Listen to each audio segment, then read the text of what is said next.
Tudo bem, meus amores? Então, continuando ainda em fecundação, nesse vídeo nós vamos aprender, relembrar, na verdade, a fecundação nos animais e o desenvolvimento destes embriões.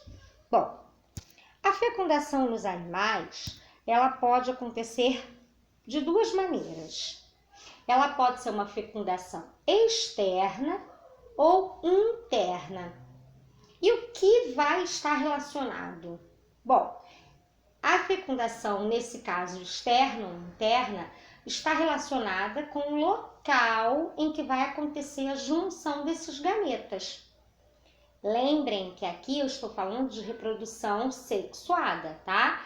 Então, assim, se eu tenho uma reprodução sexuada, onde eu tenho a junção de gameta masculino com gameta feminino, nós temos então um processo de fecundação, ok? Só que esse processo de fecundação pode acontecer dentro do corpo da fêmea ou fora do corpo da fêmea, no ambiente.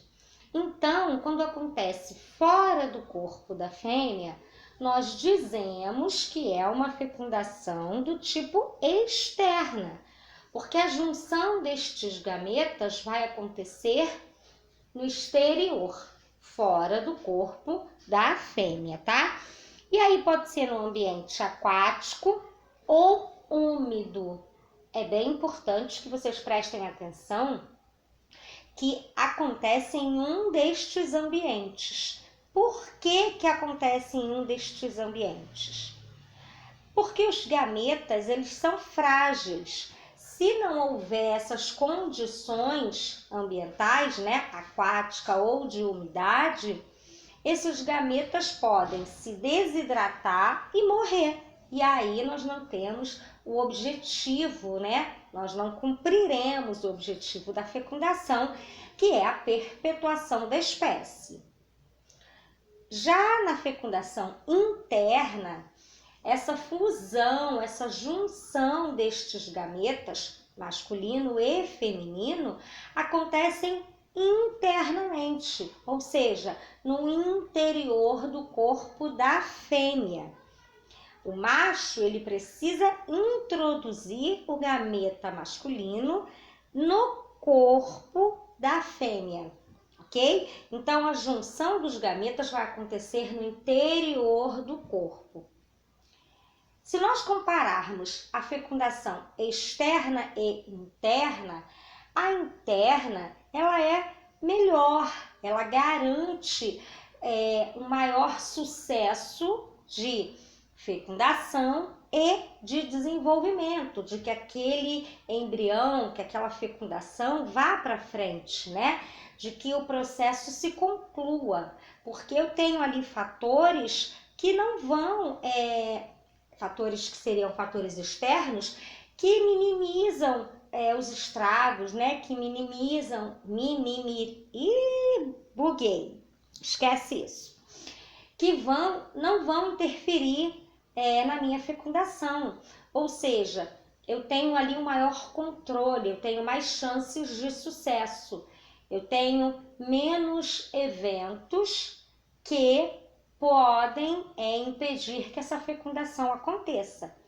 Então, em termos de garantir a perpetuação da espécie, a fecundação interna é uma fecundação melhor, né, com maiores chances de sucesso. Porque na externa, se a gente parar para pensar, como acontece ali, os gametas, tanto masculino quanto feminino, são liberados no meio, né, no meio ambiente, as chances que esses gametas se unam, né, e que formem o zigoto são menores do que na interna. É por isso também que há uma liberação de quantidade de gametas muito maior na externa, justamente para contar com esses eventos externos que podem prejudicar a fecundação. Por exemplo, vários gametas foram liberados na água, né? Gametas feminino e masculino. Só que aí algum organismo vai lá e se alimenta daqueles gametas, ou a água leva numa correnteza E aí não há junção, né? Não há fusão do feminino com o masculino. Não havendo a junção do feminino com o masculino, eu não tenho essa fecundação. E detalhe, como a quantidade é grande, pode sim haver a fecundação de todos esses gametas. Só que também não quer dizer que todos esses gametas consigam, todos esses zigotos, né? A partir do momento que houver a fusão, já não são mais gametas, já são zigotos. Também não quer dizer que todos aqueles zigotos se tornem embriões e que de fato se desenvolvam e que de fato nasçam. Então, também não é garantia. Já na interna, mesmo que a quantidade de gametas e de zigotos seja menor, as chances de uma fecundação ser concluída, de um embrião ser desenvolvido na sua totalidade e nasça é maior. Por quê? Porque está ali protegido, né, dentro do corpo da fêmea, ok? Só que, além dos tipos de fecundação, nós também temos desenvolvimentos de zigoto de maneira diferente nos animais. E quais seriam os desenvolvimentos desse zigoto? Bom, nós podemos ter ele diretamente no corpo da fêmea, nós podemos ter ele se desenvolvendo em ovos no meio, e nós podemos ter ele se desenvolvendo em ovos dentro do corpo da fêmea. Então, nós temos 3 tipos de desenvolvimento para esses zigotos depois que, claro, a fecundação tiver ocorrido, tá? Então, eu tive lá a liberação dos meus gametas, feminino e masculino. Independente aqui, se foi fecundação interna ou externa, eu tenho junção dos 2 gametas, eu tenho então um zigoto. Esse zigoto, ele vai sofrer diversas divisões celulares, né, que vão formar o embrião. Só que nesse processo de desenvolvimento tem esses 3 tipos, né? No ovo, fora do corpo, no ovo, dentro do corpo e diretamente dentro do corpo. E aí nós classificamos então os animais de acordo com esse desenvolvimento embrionário. E aí nós vamos ver que os vivíparos é a nossa espécie, né? Os seres humanos têm fecundação interna e nós somos animais vivíparos. O que isso significa? A gente tem o desenvolvimento dentro do corpo das nossas mães, das fêmeas, e dentro de um órgão específico para isso, que é o útero, né? Nós, mulheres, as fêmeas, possuímos um órgão que é específico para isso. A função do útero é proteger, desenvolver o embrião até que ele tenha condições de nascer, tá? E aí essa fase, essa quantidade de gestação, esse tempo gestacional, obviamente vai variar de espécie para espécie, ok? Então, relembrando, os animais vivíparos são aqueles em que o zigoto se desenvolve dentro do corpo da mãe, direto, que é o nosso tipo.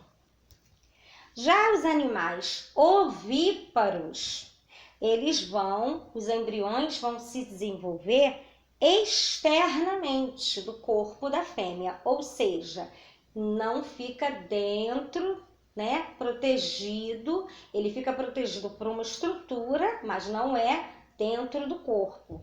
Ele é protegido por uma casca, né? Ele fica dentro de um ovo e vai ficar no ambiente até aquele embrião ter condições de nascer.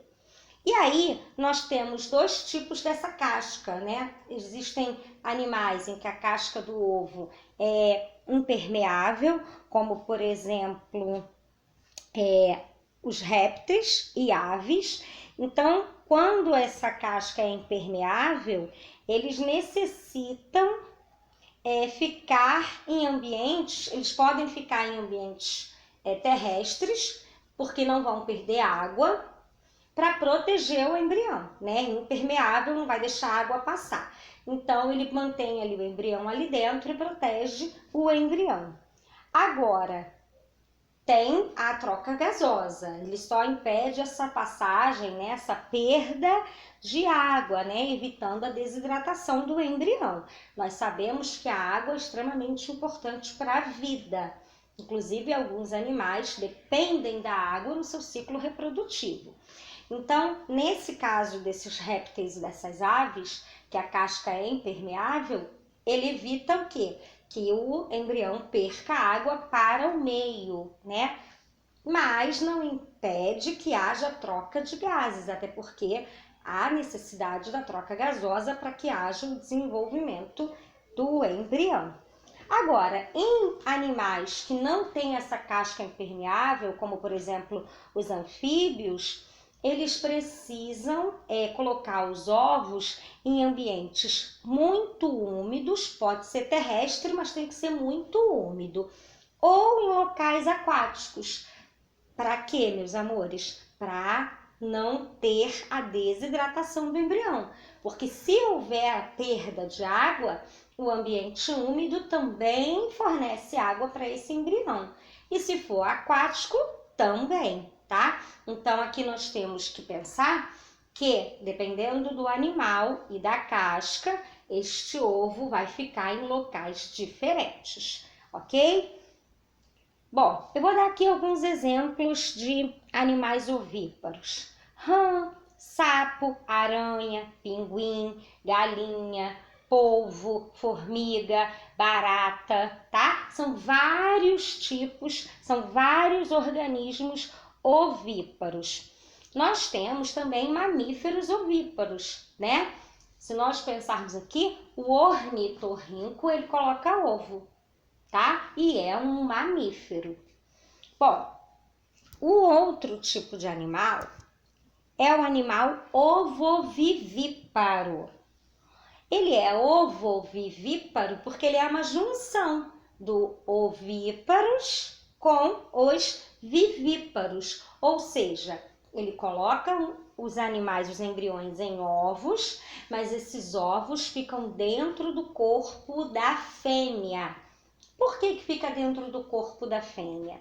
O desenvolvimento interno, ele garante uma proteção maior para o embrião, né? A gente pode dizer até que é um ganho evolutivo, né? Quando a gente tem, no nosso caso, nós mamíferos, né? Nós temos reprodução interna e vivípara, nós temos ali a proteção dos gametas para que haja fecundação e do embrião para se desenvolver. Ele fica quietinho dentro do útero, protegido pela mãe. Nos ovíparos não tem, eles ficam no meio. Alguns animais ficam ali tomando conta, né? Chocam os ovos, cuidam dos ninhos, mas nem todos podem ficar. Eles ficam mais suscetíveis a predadores, a fatores externos, né? A problemas com outros animais, inclusive nós, seres humanos, né? Existe um projeto chamado de Projeto Tamar, que é de tartaruga marinha, que as tartarugas vêm para a areia para depositar os seus ovos, e são muitos ovos, que nem todas as tartaruguinhas conseguem voltar para o ambiente aquático, conseguem eclodir, porque como ficava na faixa de areia, poderiam ser pisoteados. Então, nesse projeto Tamar, quando é em época de reprodução, em que as tartarugas colocam os ovos, enterram, eles fazem uma proteção na faixa de areia para evitar que pessoas possam pisar e destruir esses ovos. Só que isso é um projeto, né? Se nós pensarmos em termos de todos os seres ovíparos, isso não acontece. Quem tem que tomar conta, às vezes, é a mãe ou o pai, né? Mas se estiver no meio de precisar se defender de um predador, é difícil, não dá para ter aquela proteção como dentro do corpo da fêmea.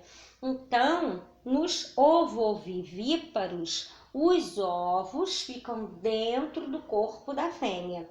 E acontece em algumas espécies de tubarões e de cobras, tá? Eles colocam em ovos, os ovos dentro do corpo, depois esses ovos eclodem e aí nascem os filhotinhos, tá? Mas aí a gente tem a junção então dos dois, ok? E aí são os 3 tipos nos animais. Nos vegetais, nós vamos ver no próximo vídeo.